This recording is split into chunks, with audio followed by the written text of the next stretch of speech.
It's official. Meghan Markle is reinventing herself as a lifestyle influencer. This week saw the big reveal of her new venture, American Riviera Orchard, with a slick logo unveiled in 9 tiles on Instagram.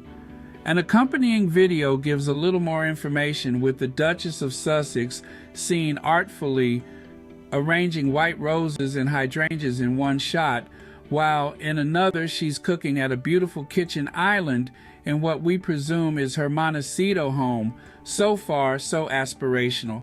Those who sign up for updates are promised news on products, availability, and updates, while the trademark for the brand, filed in February, mentions decanters, kitchen linens, pet accessories, table card holders, nut butters, spreads, preserves, and jellies.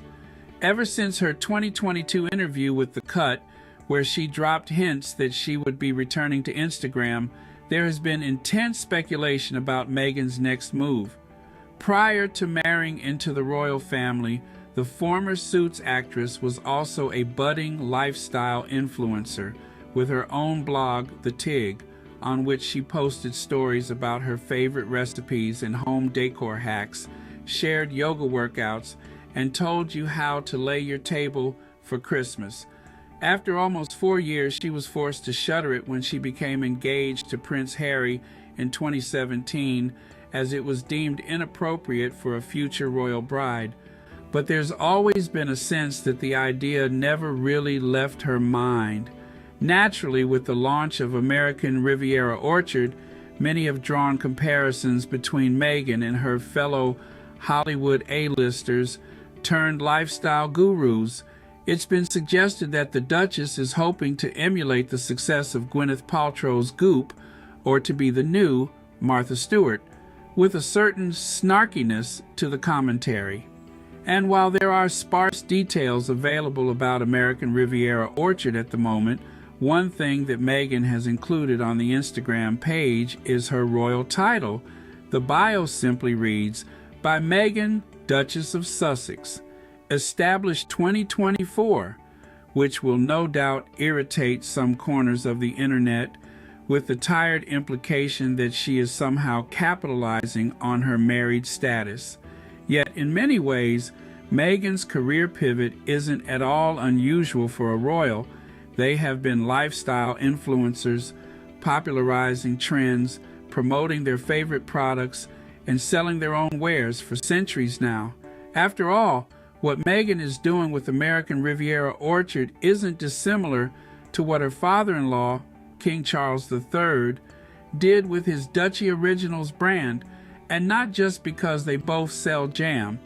Launched in 1990 as a passion project for the then Prince of Wales, it championed his belief in organic farming practices, with milk from cows fed an organic diet and eggs from chickens given ample space to roam and forage. Mocked for what were seen as slightly out there views on agriculture for years, Charles was ahead of the curve, and so was Waitrose, who snapped up a partnership with the brand exclusively in 1992.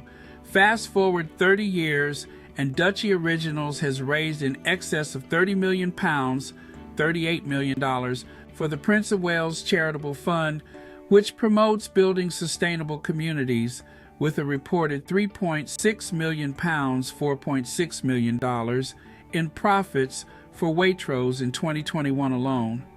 The notion that royalty can ever be separated from social and cultural influence is absurd, shares historian Gareth Russell.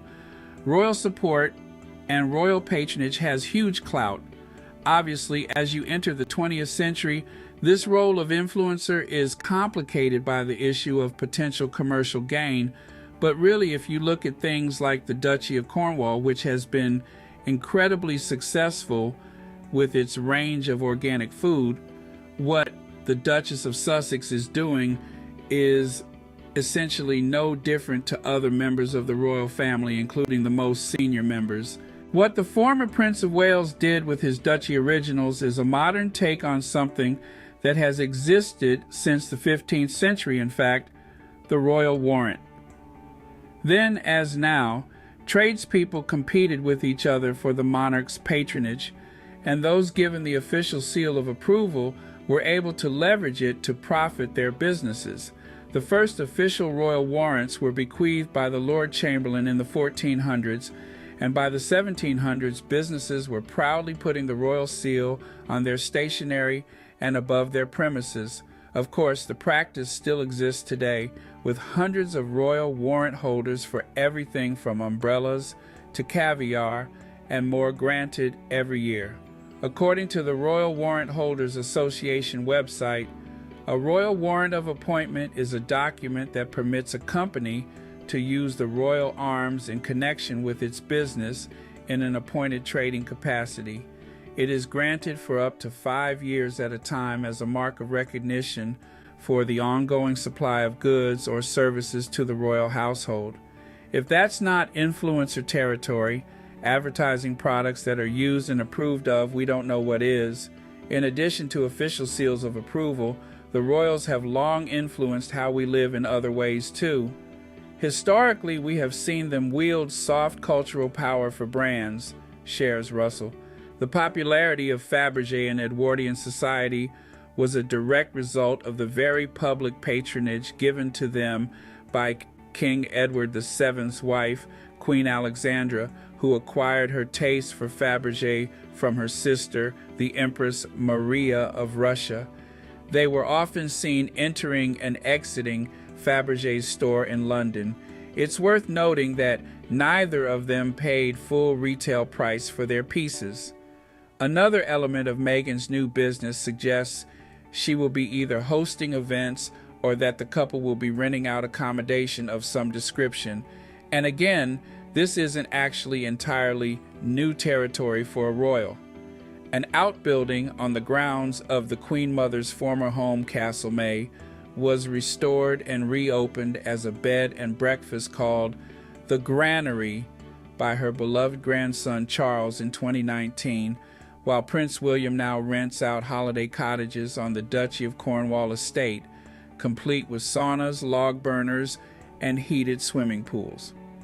Prince William has done some extraordinary and pretty impressive work to ensure that his office and household are no longer funded by the British taxpayer, but by the profits generated from the Duchy of Cornwall, concludes Russell.